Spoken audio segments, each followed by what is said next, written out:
It's time for your local weekly analysis. SLO County Public Policy and the Law with your host, Stew Jenkins.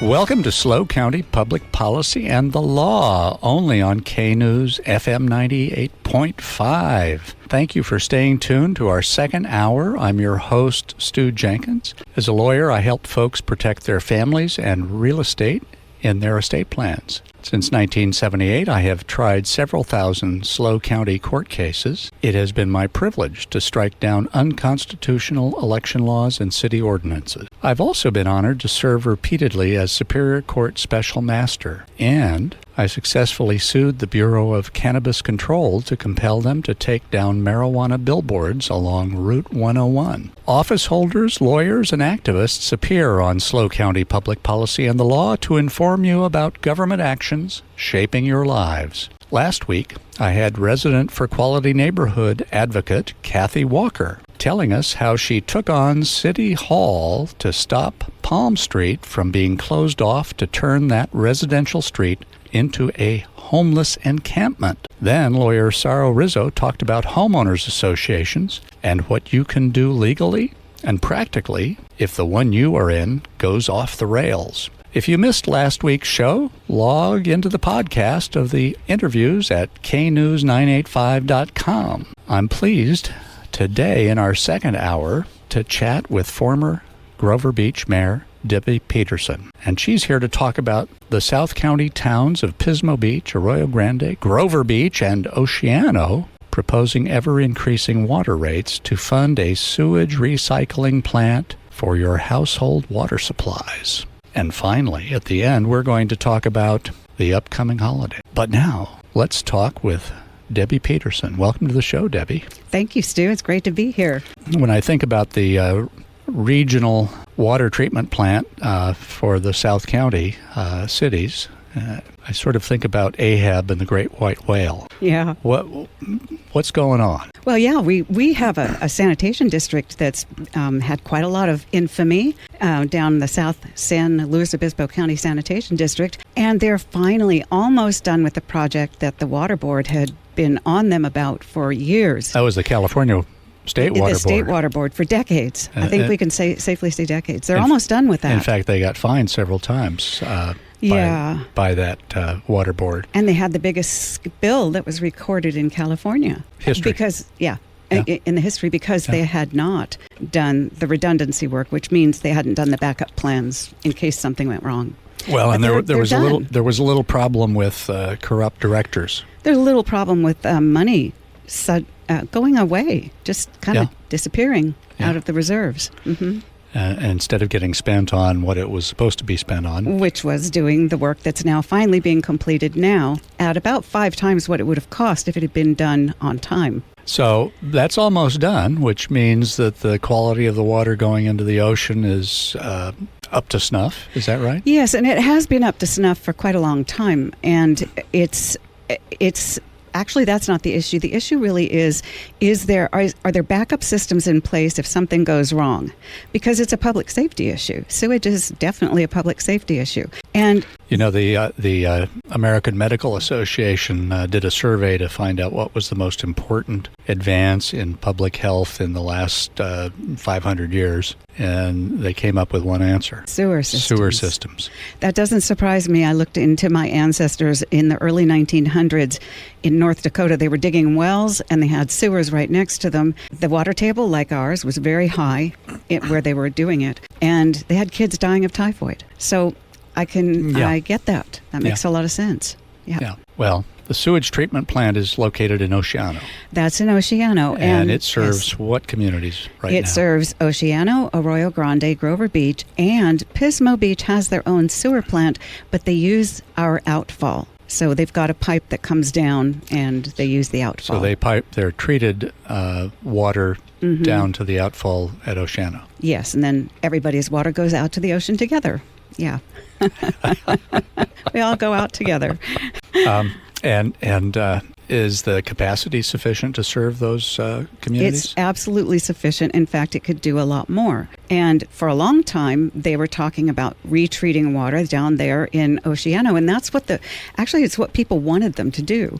And they were talking about maybe doing it in Arroyo Grande or maybe doing it in Oceano. And then it got tabled because we had to do that redundancy work first. But now the redundancy work is done. It would be possible to take a look at that again. And it certainly was recommended as the best location to, if they had a big project in mind. They wanted to treat water to a certain standard that it could be used either in irrigation or perhaps pumped back into the ground to replenish our aquifer. Okay. And would that be possible with the current treatment plant? It would be possible at the plant, but they would have to spend some money to put in 2 or 3 big systems to clean it up sufficiently to do that. Okay. And then if the South County Regional Wastewater Agency was going to put that into drinking water... Well, we're not... that's not a very popular idea. Or would they be putting it into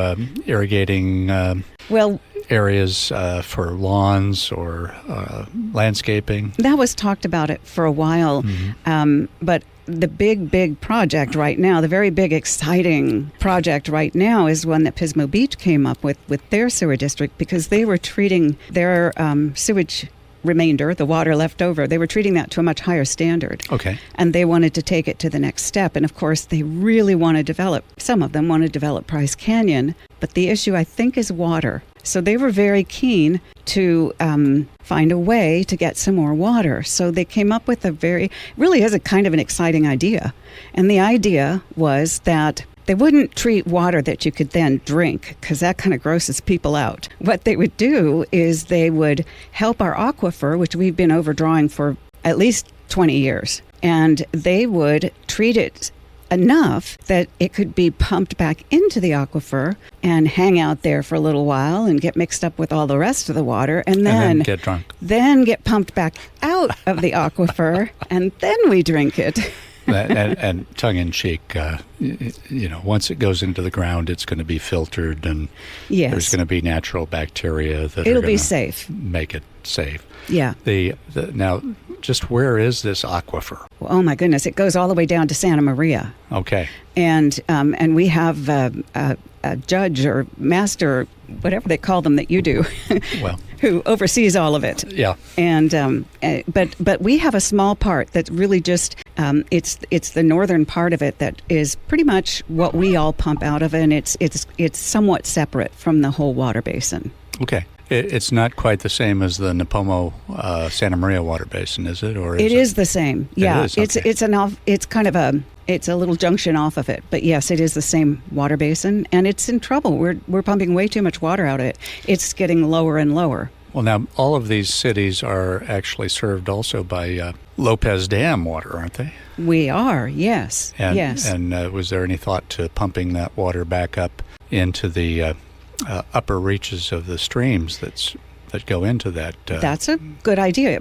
I don't know how they were planning to do reservoir. it when they looked at doing it in Arroyo Grande, and that's one of the things that I've been concerned about with the project that they have in mind right now, and that is that now that our sanitation district in Oceano that serves 3 communities and a little bit of Pismo, now that that's up and running the way it should be, why don't we look again and see what that would cost? Let's look at some of the other options, because they have a very, very expensive option in mind, and there are probably some other ways that we can protect our drinking water supply and take care of our aquifer, improve our aquifer. Folks, you're listening to former Grover Beach Mayor Debbie Peterson, and we are talking water. And Debbie, I guess my question is, I've heard that there's this regional water treatment plant that is being proposed, and I'm not sure what the process is. Haven't all 4 of those towns approved this regional water treatment plant being built at this point? They have. There's been some reticence along the way. Oceano is pulled out because they can't afford it. So now it's just Arroyo Grande, Grover Beach, and Pismo Beach. And there's just one problem. It's very, very, very, very, very expensive. It's $100 million to $200 million to be paid by a population of 37,000 people. Now, half of it they've got grants for, and they got the grants because they had communities that had large Hispanic populations, which is Grover Beach and they got Oceano. grants. What percentage of the cost is getting paid for by grants? Half of it is being paid by grants. Okay. So actually, that's not true. Some of it's a low-cost loan. Low-cost loans and grants for half of it. Not one of those loans you don't have to pay back. Unfortunately, I don't think darn. so. No, we have to pay that back. Yeah, so there are consequences. Well, but this has all been approved. It's been approved by the cities, but cannot go through unless the city of Grover Beach agrees to double the water rates. Now, that would be over a period of 4 years, but they do go up significantly. So much so that I looked at it and I said, I can't do that. Well, can you give our listeners an idea of how much it's going to go up? Yeah, right now, the average water user in Grover Beach uses $170 is their average water bill every 2 months. Okay. In 4 years, it will be $337 every 2 months. And when you consider everything else that's going up, that's really, it's more than I can afford. And if it's more than I can afford, it must be affecting other people the same way, or it will. So it's going to affect low-income families. And now, is it going to affect everybody in the city of Grover Beach? Yes. Every water user, whether they're a business or a family, a household, will be having a lot more to pay on their water bills. And how long is it going to take to build this regional water treatment plant? I should explain it to you. There will be a plant in South Grover, and then there will be pipelines that go from 4th Street through South Grover, down into Oceano, and through some residential neighborhoods, and 5.7 miles, and there will be 20 wells to be dug, as well as this treatment plant. Now, are the wells going to be in Grover Beach, or all of them? Yeah, the original plan was they'd all be done along the right-of-way of the railway tracks. So there would be impacts in Grover and Oceano, but not so Are some serious. of the wells going into Oceano? Yes, and they're going into neighborhoods. Even though Oceano doesn't want to participate. Yeah, because the sewage plant that they do have to connect to also is in Oceano. So yes, they will be I'm going to say the victims of the project, but it'll be at least 2 years to construct phase 1. Phase 1 will only clean up the water from the Pismo plant. It won't do anything for the water for the people of Arroyo Grande, Oceano, and Grover Beach. That's phase 2. So if we can't afford phase 2, it'll turn out that we will have all paid to clean up Pismo's water.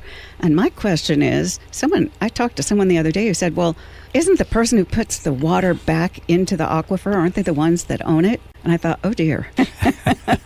I don't know the answer to that, but that's a scary one. Well, it strikes me that right now, does Grover Beach pull water out of wells in the city? Yes, we get water from Lopez and we get water from wells. And in fact, Pismo has, I believe, 3 wells in Grover.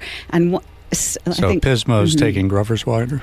Well, we're all in the same little aquifer, so it would be argued that it's all of our water, but they do have 3 wells in Grover Beach. And, I don't know, there are 2 now, I think, and they're going to get a brand new well that we'll all be paying for, and that's going to be, I think we're all paying for it, that's going to be in Grover Beach. Well, now, this water is being pumped right back into the ground under Grover Beach and apparently Oceano, not in Pismo.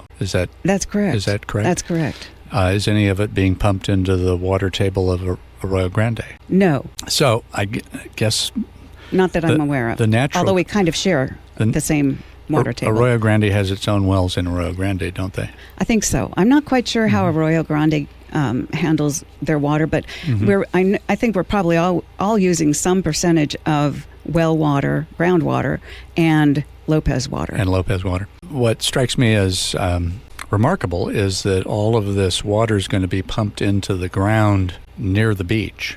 Yeah. Essentially. Yeah. So is there a reason for that? Is it to keep seawater from intruding, or is it? Yes. Is it so that it can be recycled and used by Grover Beach citizens and Pismo Beach and Oceano citizens for their water? It's both. The grants were based on the threat of seawater intrusion, and there have, on 2 occasions in 2009 and in the 1970s, there have been a few chemicals that showed up in one well in Oceano that indicated that there might be seawater intrusion.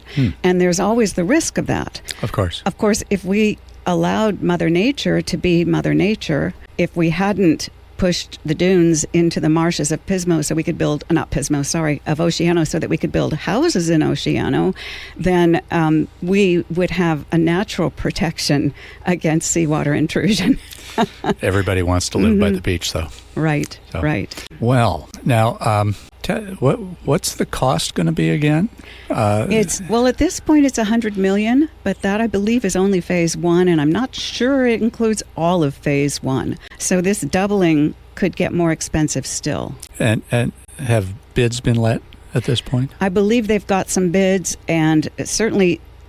Apparently, if Grover Beach doesn't approve this, they can't. One of the low-cost loan goes away in January. And in which case the project stops, or it can't go forward in its current. Do they have to pay off state. the folks who got the bids? I'm not sure what the arrangement. I don't know what the internal arrangements are. I do know that there's the threat of not getting the loan, and it's all based on a possible threat of seawater intrusion. But most of the models don't show that that's a huge issue.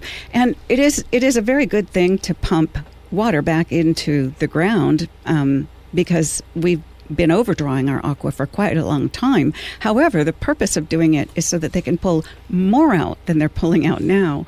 So I'm not sure that on balance it's going to make a whole lot of difference. And in fact, when they drill all these wells, there's an acre-foot of water a day that gets lost, which is just in the drilling process. Just in the drilling. They have to de-water, and that will go. They'll try to put it back in the aquifer, but some of it might just go out to the ocean. Now, are there particular streets and neighborhoods in Grover Beach that are going to be affected? Well, yeah, Grover Beach and Oceano. Let me read you.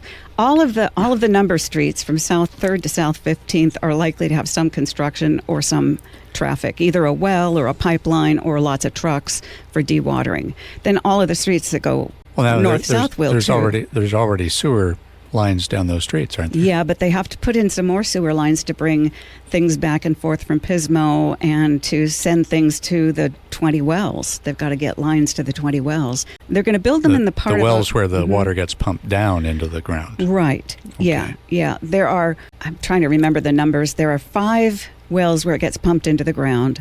Then there are, I believe, 12 wells, I believe, that monitor those 5 wells. And then there's a new well for Pismo. Well, in Pismo, is the water getting pumped in, or are they pumping it out? They're pulling it out. Okay. They're pulling the water out. Pismo's really getting a ride here, Cushy aren't they? deal. Really. Well, and what's worse is, Grover Beach uses 20% of the amount of water of the 3. Arroyo Grande, if you take it per capita use, Arroyo Grande uses about 47%, and Pismo's, I think that's a 35%. And why is that? Is that because of all the restaurants and the hotels in Pismo? I believe so. Yeah, I think they have more hotels and more restaurants, more commerce. Even though they have a much lower population. Right. Okay. Grover uses right now, or in 2020 when they started all of this, Grover was at about 86 gallons per person per day. Pismo was at it's a huge number. No, it was 238, something like that. And Arroyo Grande was at 138. I'm a little off on those numbers, but they're pretty close. Do you have a sense for whether the water rates and sewer rates are going up in Pismo Beach and Arroyo Grande because of this project? Yes, Pismo Beach is going up in October. And unless half the people plus one write to the city and say they don't want it to go up. And in Arroyo Grande, they put them up last year, but that was before the cost of this whole project got to $100 million. So you anticipate it's going to go up again in Arroyo Grande? I think Arroyo Grande is going to get a nasty surprise before too long. Yeah. Now, you said that this project is going to go ahead unless Grover Beach refuses to raise their water rates. Unless half the people in Grover Beach plus one who are water customers write to the city and say, no, don't do it, we vote against it. Well, now, there's a requirement that a city send out a postcard or some sort of notice to all the residents so that they have that opportunity to weigh in on this. Has that already happened? Yes, those had to go out by last Friday. I found mine. I'd been out of town, but I found mine, I think, on Monday. Okay. So they went out in time, I'm sure. And they tell you that you have to write a letter if you don't like it. And if you don't write a letter, they consider you mean they don't send you a form to... Oh, no, no ballot, no. They just say you have to write a letter. They tell you what you have to put in the letter, but if you don't write, it's considered a yes vote. Yes, that's right. It's called a 218 hearing. There was an initiative passed by the people of the state of California, Measure 218, which required that before a city could raise those kinds of fees, they had to ask citizens if they objected, and if 50% plus one objected, then suddenly they'd have to either put it on the ballot or reverse it. Yeah. So by not sending anybody something to send back, the city is basically manipulating that system so that folks won't cast their vote. That's election interference, isn't it, in a way? Yeah, I think there has been a lack of transparency in a lot of things. Well, folks, we're coming up on a hard break. We've got the news coming up. Stay tuned and listen to SLO County Public Policy and the Law. We've got former Grover Beach Mayor Debbie Peterson. Welcome back to SLO Public Policy and the Law. We're having a spirited discussion with former Grover Beach Mayor Debbie Peterson about the Big Blue water treatment plant in the South County and the way water rates are going to be going up. Debbie, you were explaining that under Proposition 218, the city had to send a notice out to people and give them an opportunity to object, but they didn't send out any kind of a postcard or a form for people to fill out to send back to the city if they did object. Is that right? That's right. And a lot of times cities will send out it's almost a ballot. They can check yes, they can check no. But no, they did not do that. They just said you have to send a letter saying you object.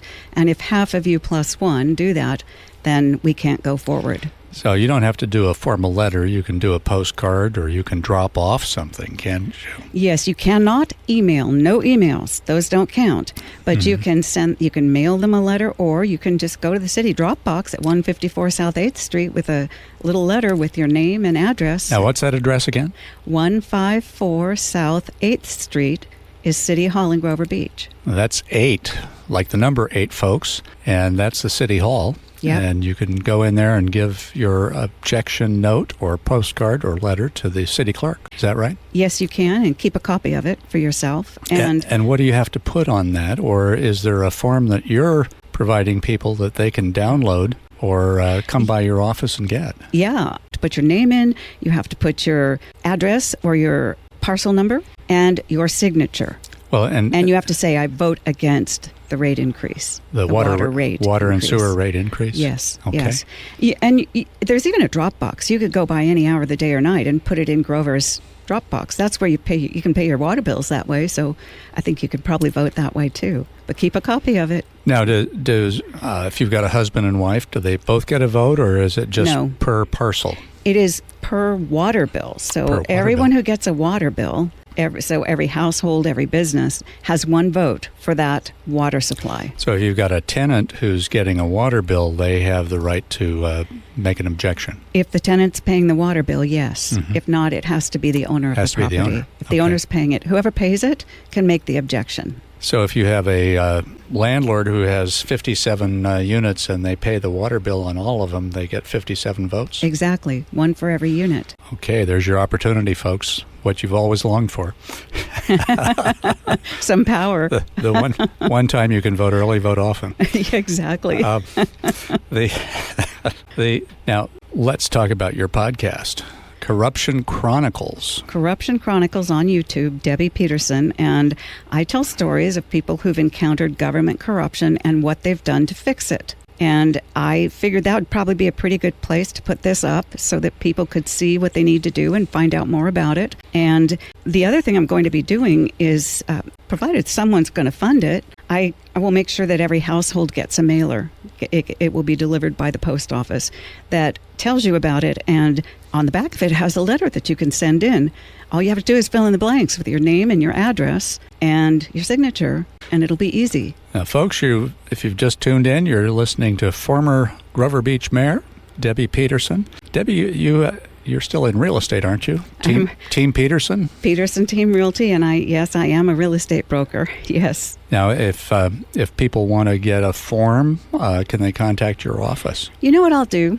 I have a big yellow mailbox in front of my office. I'm not always there, and I rent out part of the building, so I don't necessarily want people to come walking in. However, there's a big yellow house dispenser, and I will put these in that. And that way, anybody who wants to go to 160 South 3rd Street in Grover Beach can pick one up and find out about it. And you can fill it out and drop it off at the City Hall, which is not far away. It's about 3 blocks away. Yeah. Okay. Very close. Okay. Technically 5 blocks, but they're little blocks in Grover. Walkable. Very walkable. Totally walkable blocks. Now, can you give folks an idea again of how much their average water rate is going to go up because of this, if they don't object? If they don't object, the average person right now is paying $170. In a couple of months, start January 1st, it'll go up to $211. But by January 28th, it's going to go up every January. By January in 2028, they'll be paying $337. Which is only 5 years away. 4 years, actually, because it starts in 24. Let's see, 24, 25, 26, 27, 28. You're right, 5. You count better than I do. No, 24 doesn't count, so it's 25, 26. She's right. 4 years. 4 years. 4 years. 4 years. 4 years, your water bills will double. Yeah. And they'll keep going up all the way along. Even after that. Well, I mean, they'll go up every year incrementally until then. But after that, of course, they'll go up. Everything goes up. Well, and somehow there's always going to be cost overruns, aren't there? Usually there are. Usually there are. Yeah. Well, that's impressive. Now, are there other things in the city of Grover Beach that you're concerned about these days as a former mayor? The truth is, I had kind of stepped away from all of this and was really enjoying the other work I've been doing, writing, but when I found, and I never was thrilled with this project, but when I found that it moved off the railroad lines into neighborhoods, residential neighborhoods, and would seriously impact most streets in South Grover that have already been repaired, we've doubled. I won't say we've doubled. We've really increased our property taxes in Grover so we could fix our streets. Yeah. And now they're going to tear them up to put pipelines and wells in them. And they'll go down the side of the street, but you still have to tear up the street to put things in the right-of-way. It's the area where the sidewalks are. Mm-hmm. Because they're big. These wells are pretty big. Some of them take up 4,000 feet. They're big. Down into the ground? No, on the ground, which is 4 times the size of some people's houses. 4,000 feet diameter? The big wells take up 4,000 feet. The one that's going to be behind Station Grill on Grand Avenue, Station Grill in Pono and Shell Beach Floral and Grover Beach Sourdough, the one back there in the city parking lot takes up 4,000 square feet. Yeah. Is that the pumping station, or that's not the pipe? That will be an injection well, the injection wells. So there'll be 5 injection wells for 4,000 square feet. So do those take a lot of electricity or energy? Heck yes. Oh, yeah. Well, How first is that of all, be you generated? have to... Apparently it's there. It'll be expensive. It is a very expensive process. Wow. So our ongoing costs are going to be much higher, too. It's not just the building of it, it's keeping it up, paying all the electricity, because for anything to go up to Pismo, if we decide that we're going to shift ours up to Pismo so that it can be cleaned up or whatever, that's very expensive. A pumping station. Pumping the sewage up to uphill. Pismo. Yeah, pumping sewage uphill is not cheap. No, not at all. Downhill from Pismo, no big deal. It flows. We're not going to talk about what flows downhill. Okay. Well, very good. And so what's that address again if people want to come pick up a form? You can pick up a form at 160 South 3rd. That's the number 3, South 3rd Street in Grover Beach, big gray building. And there's a yellow dispensary. It looks like a house, a little yellow house. And I'll put a bunch of these in there and anybody can pick them up. And you can call me if you have questions. I'm at 805-550-4490, 805-550-4490. Now, what's the deadline for people to be getting their objections in? You must have it. It must be in the hands of the city of Grover Beach by November 13th. So you can't mail it and expect it to get there on the 13th. It won't count unless you mail it very early. Make sure you mail it at least a week before because things take time here. And it won't even matter what the postmark on the envelope is. No, that's not relevant. So it actually has to be in their hands by the 13th of November. Mm-hmm. And that means it's got to be at the city clerk's office. Yeah. At what address? 154 South 8th Street, number 8, 154 South 8th Street in Grover Beach. Grover Beach. City Hall. 93433. Correct. Okay. I want to take a few minutes, Debbie, we'll come back for another segment here, but I want to tell folks about next week's show. Folks, be sure and tune in to FM 98.5 Saturday, October 14th at 10 a.m. here at SLO County Public Policy and the Law. We're going to talk with lawyer Emily K. Elliott, and she's going to talk about new laws penalizing employers who miscategorize employees as private contractors. Then we're going to have Paso Robles Mayor John Hammond bring us more information about the Paso Robles spaceport. Some very exciting things going on there. And if you can't tune in, you can live stream that program worldwide at knews985.com. That's KNEWS 985.com. And if you would like to hear from an office holder, lawyer, or activists here at SLO County Public Policy and the Law, you can email me at stew.jenkins@dimescentralcoast.com. That's stew.jenkins@dimescentralcoast.com. Stay tuned. After this break, we've got more. Welcome back to SLO County Public Policy and the Law. This is your host, Stew Jenkins, and we've got Debbie Peterson, former mayor of Grover Beach, talking about the new wastewater plant plans for the South County. So, Debbie, what's the takeaway, the ultimate takeaway on what's going to happen to the city of Grover Beach? The takeaway is that we're going to have at least 2 years, probably more, of construction, most of it in South Grover, much of it in residential neighborhoods, much of it on streets that we've already paid a lot of property taxes to fix. Then we'll pay again to fix them again once they've been torn up to put in wells and pipelines. Sure. Mm-hmm. And for the privilege of doing that, we will double our water rates.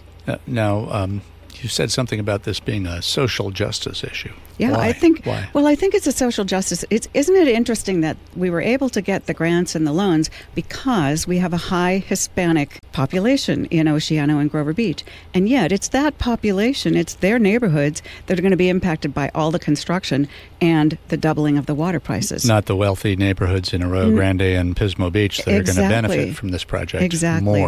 More. They'll be able to build more big houses out in Price Canyon. Okay. Well, speaking of social justice programs, we have a Monday holiday coming up. Mm-hmm. And some of us who, this was a holiday that was created by Franklin Delano Roosevelt to honor the members of the community that were of Italian extraction, Columbus Day. And now many states have reframed that as Indigenous Peoples Day.